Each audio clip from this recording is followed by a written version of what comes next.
चलिए हम लोग थोड़ा सा बायोलॉजी के इंट्रोडक्शन को देखते हैं। देखिए, बायोलॉजी से आप क्या समझते हैं? किसको कहते हैं बायोलॉजी?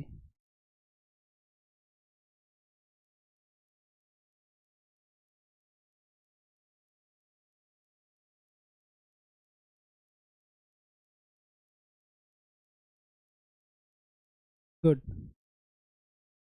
देखिए, बायोलॉजी से अभिप्राय होता है कि जीवन का अध्ययन। ठीक है, जिस विषय के अंतर्गत हम लोग किसी जीव के जीवन का अध्ययन करते हैं उसी को हम बायोलॉजी कहते हैं। ये सामान्य परिभाषा है।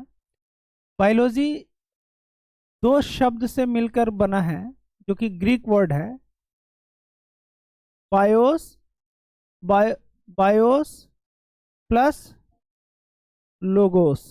ठीक है, बायोस का मतलब होता है ग्रीक में जीवन, और लोगोस का अर्थ होता है अध्ययन। ठीक है, तो जीवन का अध्ययन क्या कहलाता है? बायोलॉजी कहलाता है। जीवन का अध्ययन बायोलॉजी कहलाता है। अच्छा, आपको पता है कि father of the modern science किसको कहा जाता है? Father of the modern science कौन है? क्विक आंसर दीजिए। गैलीलियो को कहा गया है। ठीक है, विज्ञान के जनक कौन है यदि कभी सवाल आए तो वो गैलीलियो है। ठीक है, गैलीलियो। लेकिन फादर ऑफ द बायोलॉजी किसको कहा गया है? तो अरस्तु को कहा गया है। ठीक है, और गैलीलियो पहले आए कि अरस्तु? तो अरस्तु बहुत पहले आए। ठीक है, तो बायोस मतलब होता है लाइफ, और लोगोस का मतलब होता है स्टडी। तो जीवन का अध्ययन क्या कहलाता है? बायोलॉजी कहलाता है। देखिए, बायोलॉजी के 15-16 ब्रांचेज होते हैं। ठीक है, जैसे अलग अलग ब्रांच हम लोग देखते हैं, लेकिन मूलतः बायोलॉजी को हम लोग 4 भाग में बांट करके देखेंगे। ठीक है, बायोलॉजी को 4 भाग में बांट करके देखेंगे। ये बायोलॉजी के जो 4 मेन ब्रांच हैं इस पे चर्चा करेंगे। ठीक है, 4 मेन ब्रांच पे चर्चा करेंगे। वो 4 मेन ब्रांच कौन कौन से हैं? तो पहला तो है जीवाणु विज्ञान, है ना, बैक्टीरियोलॉजी। पहला ब्रांच कौन सा है? बैक्टीरियोलॉजी, यानी जीवाणु विज्ञान।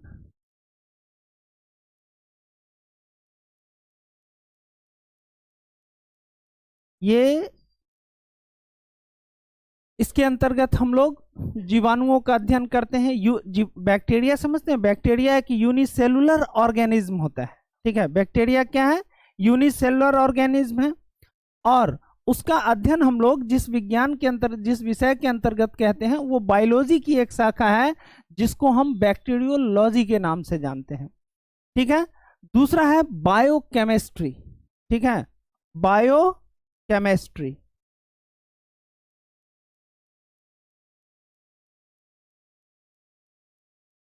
बायोकेमिस्ट्री। ठीक है, बायोकेमिस्ट्री के अंतर्गत जीव के रसायनों का अध्ययन किया जाता है। बायोकेमिस्ट्री के अंतर्गत हम लोग क्या करते हैं?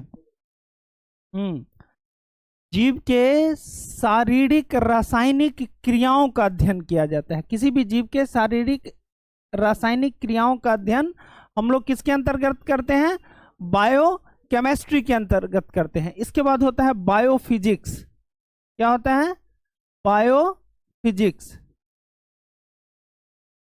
ठीक है, यानी जीवन के भौतिक पहलुओं का अध्ययन हम लोग जीवन के भौतिक पहलुओं का अध्ययन हम लोग करते हैं। किसके अंतर्गत?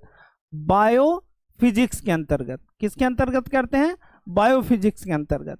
और जो चौथा शाखा है बायोटेक्नोलॉजी। कौन सा? बायोटेक्नोलॉजी। बायोटेक्नोलॉजी। तो देखिए बायोलॉजी में एक्चुअली में जो कॉम्पिटिटिव एग्जाम में प्रश्न पूछे जाते हैं विज्ञान के इन्हीं 4 शाखाओं से पूछे जाते हैं। बैक्टीरियोलॉजी,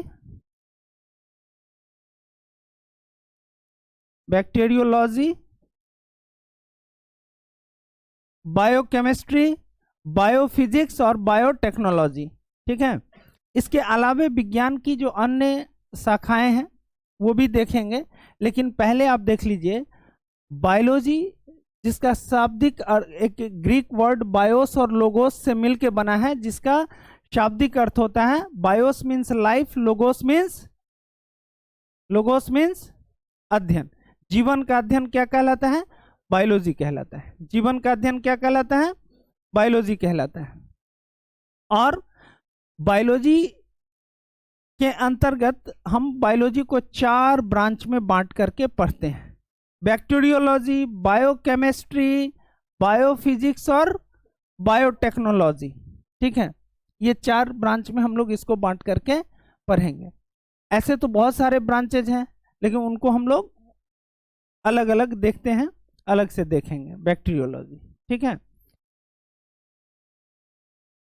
सबसे पहले आप भी जानते हैं कि जब ओरिजिन ऑफ द लाइफ हुआ, यानी जब जीवन की उत्पत्ति हुई, तो सबसे पहले यूनिसेलुलर ऑर्गेनिज्म बना, एक कोशिकीय जीव। और वो एक कोशिकीय जीव क्या है? बैक्टीरिया था। और फिर धीरे धीरे करके हम देखते हैं कि एक कोशिकीय जीव से बहुकोशिकीय जीव अस्तित्व में आए, जैसे हम लोग। ठीक है, इसके अलावा हम लोग देखेंगे कि बायोलॉजी के कुल 15 शाखाएं हैं। खैर उसको बाद में देखते हैं। इंट्रोडक्शन ऑफ बायोलॉजी में आप ये ध्यान रखेंगे कि बायोलॉजी का शाब्दिक अर्थ क्या होता है और हम लोगों को बायोलॉजी को कितने भागों में बांट करके पढ़ना है। बैक्टीरियोलॉजी पढ़ना है, बायोकेमिस्ट्री पढ़ना है, बायोफिजिक्स पढ़ना है और बायोटेक्नोलॉजी पढ़ना है। बायोटेक्नोलॉजी पढ़ना है। स्पेशली जो बीपीएससी मुख्य परीक्षा होता है, बीपीएससी मुख्य परीक्षा में जो साइंस एंड टेक्नोलॉजी है, उस साइंस एंड टेक्नोलॉजी का एक इम्पोर्टेंट हिस्सा है बायोटेक्नोलॉजी। तो वहां पर हम लोग बायोटेक्नोलॉजी देखेंगे। ठीक है, तो जीव विज्ञान, बायोलॉजी का शाब्दिक अर्थ ऐसे लिखेंगे कि जीव विज्ञान की वह शाखा, लिखते जाइएगा, जीव विज्ञान की वह शाखा परिभाषा में जिसके अंतर्गत जीवधारियों का अध्ययन किया जाता हो। जीवधारियों का अध्ययन किया जाता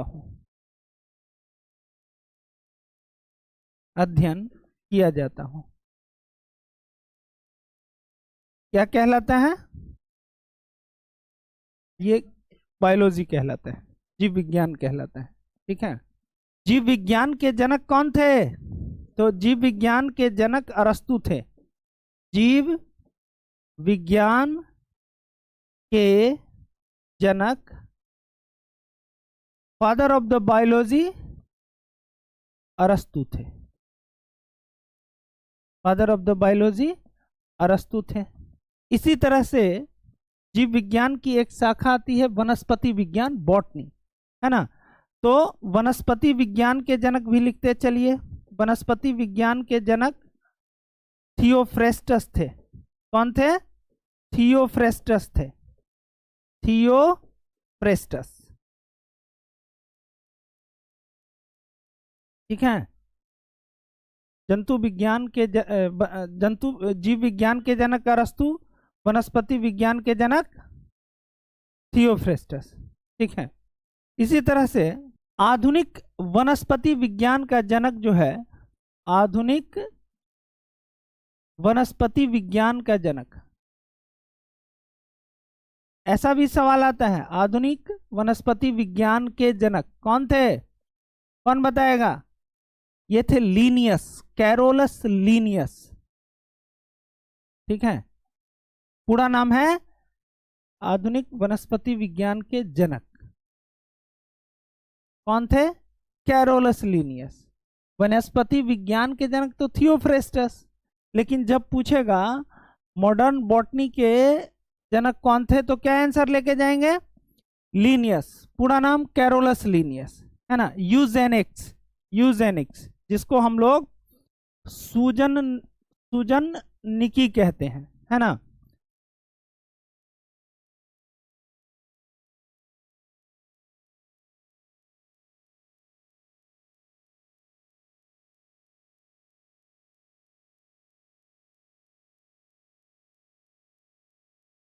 फादर ऑफ यूजेनिक्स, है ना, ये लिखिए सूजन निकी के जनक।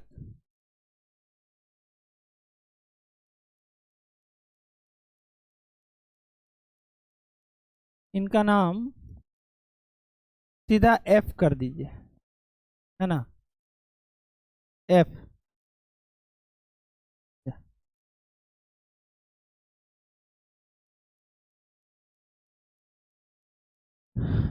इम्यूनो इम्यूनोलॉजी के जनक, प्रतिरक्षा विज्ञान के जनक। हम सिर्फ लिखेंगे प्रतिरक्षा विज्ञान के जनक, ठीक है। इम्यूनोलॉजी, प्रतिरक्षा विज्ञान के जनक, ये थे एडवर्ड जेनर। एडवर्ड जेनर, कुछ कुछ शुरू में ही लिख लेते हैं। एडवर्ड जेनर आनुवंशिकी के जनक, हाँ, आनुवंशिकी के जनक, फादर ऑफ जेनेटिक्स। आनुवंशिकी के जनक थे Mendel. Mendel, Greg Johan Mendel, है ना। ऐसे पूरा नाम है ग्रेगर जोहान मेंडल, ठीक है। तो मेंडल, हाँ, मेंडलीफ नहीं, पीरियोडिक क्लासिफिकेशन के थे वो, है ना। मॉडर्न जेनेटिक्स के, है ना, मतलब आधुनिक आनुवंशिकी के जनक कौन है? अब ऐसा भी सवाल आता है, टी एच मॉर्गन कौन थे? आधुनिक आनुवंशिकी के जनक टी एच मॉर्गन, ऐसे लिखेंगे टी एच मॉर्गन। आधुनिक आनुवंशिकी के जनक थे टी एच मॉर्गन, ठीक। T H Morgan.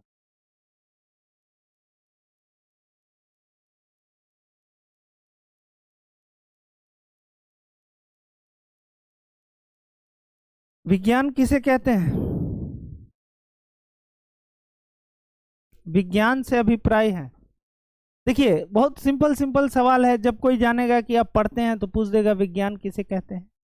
ज्ञान का विस्तार विज्ञान कहलाता है। और सिंपल सा परिभाषा जो है ना।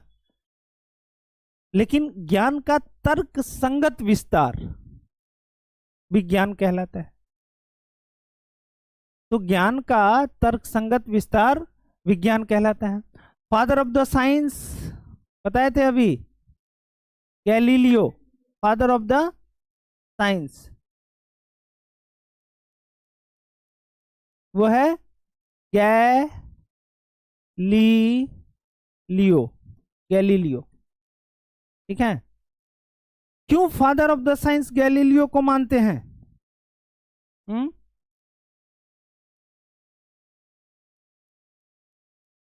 क्योंकि गैलीलियो ने वैज्ञानिक विचार, वैज्ञानिक विचार और आधुनिक शोध को, रिसर्च को आगे बढ़ाया। आधुनिक शोध, मॉडर्न रिसर्च को आगे बढ़ाया। इसीलिए गैलीलियो को हम लोग, गैलीलियो को हम लोग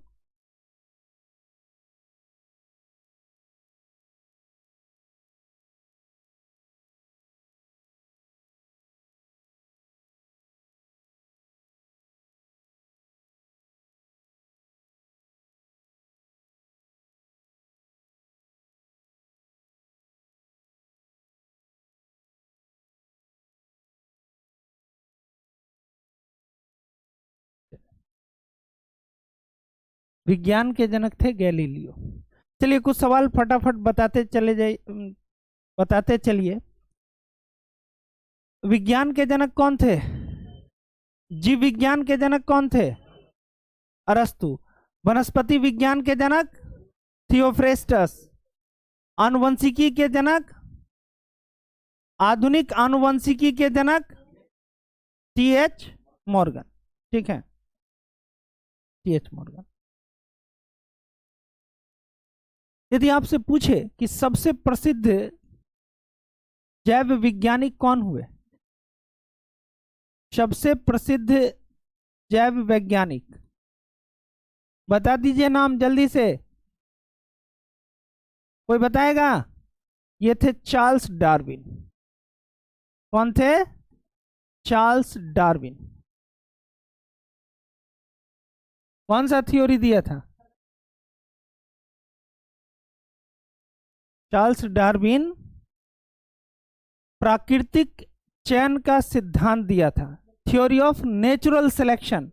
वहां पर भी बात करेंगे कि थ्योरी ऑफ नेचुरल सिलेक्शन क्या होता है। ठीक है, ठीक है।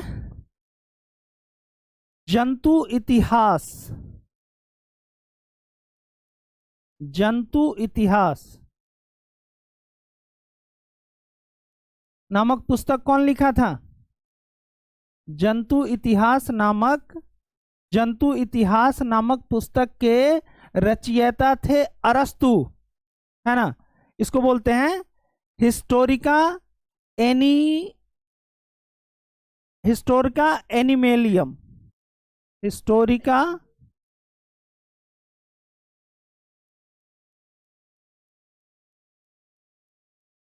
मेलियम। ठीक है, इसको अंग्रेजी में लिखते हैं। और ये पुस्तक कौन लिखा था? अरस्तु ने। ठीक है, अरस्तु ने। आइए, जंतु विज्ञान के जनक थे अरस्तु। ठीक है, सॉरी, जीव विज्ञान के जंतु इतिहास नामक पुस्तक के रचयिता, जिसको हिस्टोरिका एनिमेलियम कहा गया, उसके लेखक थे अरस्तु। तो विज्ञान के जनक गैलीलियो। ठीक है, सबसे प्रसिद्ध जैव वैज्ञानिक कौन हुए? चार्ल्स डार्विन, जिन्होंने दिया थ्योरी ऑफ नेचुरल सिलेक्शन। ठीक है, हिस्टोरिका एनिमेलियम कौन लिखा? अरस्तु। और अरस्तु फादर ऑफ द बायोलॉजी थे, है ना, जीव विज्ञान के जनक भी थे। ठीक, चलिए देखिए, अरस्तु ने जो ये किताब लिखा जंतु इतिहास, सबको नोट्स देते चलना। ठीक है, जंतु इतिहास जो लिखा, नोट्स जीरोक्स मिल जाएगा, आप अपना कर लीजिएगा, राइट डाउन। ठीक है, जंतु इतिहास यानी हिस्टोरिका एनिमेलियम, जिसके रचयिता कौन थे? अरस्तु थे। ये किताब कौन लिखा था? अरस्तु ने लिखा था। अरस्तु ने लिखा था। और इसमें 500 से अधिक जंतुओं की रचना, 500 से अधिक जंतुओं की रचना, स्वभाव का वर्गीकरण किया गया। जंतुओं की रचना और स्वभाव और जंतुओं का वर्गीकरण इत्यादि किया गया था, इसीलिए हम इनको फादर ऑफ द बायोलॉजी कहते हैं। ठीक है, इसी तरह से थियोफ्रेस्टस को फादर ऑफ द बॉटनी कहते हैं। क्यों? थियोफ्रेस्टस कौन थे ये? वनस्पति विज्ञान के जनक। वनस्पति विज्ञान के जनक, वनस्पति विज्ञान के जनक। दूसरा इनके बारे में जानना है कि इन्होंने हिस्टोरिया प्लांटेरम नामक किताब लिखा। कौन सा किताब लिखा था?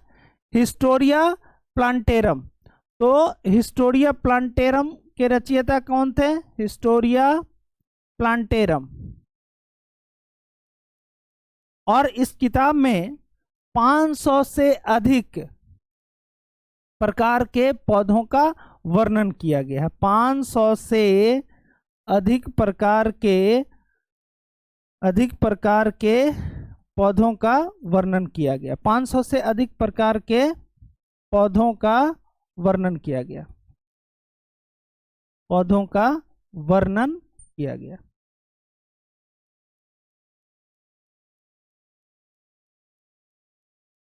ठीक है, 500 से अधिक प्रकार के पौधों का वर्णन किसमें किया गया? Historia plantarum. हिस्टोरिया प्लांटेरम कौन लिखा? थियोफ्रेस्टस। और दूसरा हिस्टोरिया एनिमेलियम कौन लिखा? हिस्टोरिका एनिमेलियम अरस्तु। अरस्तु किस विज्ञान के जनक थे? जीव विज्ञान के। और थियोफ्रेस्टस वनस्पति विज्ञान के। चलिए, ठीक है, तो कुछ और देख लेते हैं इंट्रोडक्शन में। चिकित्सा विज्ञान के जनक कौन थे? चिकित्सा विज्ञान के जनक हिप्पोक्रेटस। चिकित्सा विज्ञान के जनक थे हिप्पोक्रेटस। कौन थे? Hippocrates. Hippocrates, father of the medical science. ठीक है, Hippocrates father of the medical science. इसी तरह से फादर ऑफ द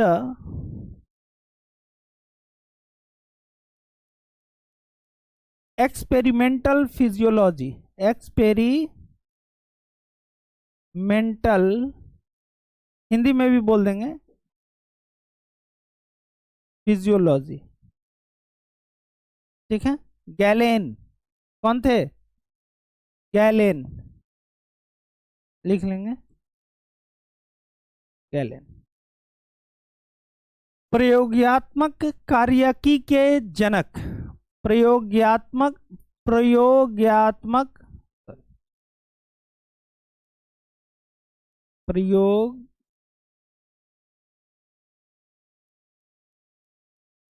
कार्यकी के जनक पूछे तो क्या लिखेंगे? गैलेन। ये तो इंट्रोडक्शन था बायोलॉजी का। बायोलॉजी एक्चुअली में जब हम लोग बायोलॉजी को पढ़ते हैं तो बायोलॉजी को इस तरह से दो भाग में बांट के पढ़ते हैं। एक होता है जूलॉजी, एक होता है जूलॉजी और दूसरा होता है बॉटनी, है ना, बॉटनी। जूलॉजी के अंतर्गत हम लोग जीवों का अध्ययन करते हैं और बॉटनी के अंतर्गत हम लोग वनस्पतियों का अध्ययन करते हैं। ठीक है, तो इंट्रोडक्शन क्लास में इतना ही था। अब अगला चैप्टर जो हम लोग देखेंगे वो है जीवन की उत्पत्ति, ऑरिजिन ऑफ द लाइफ।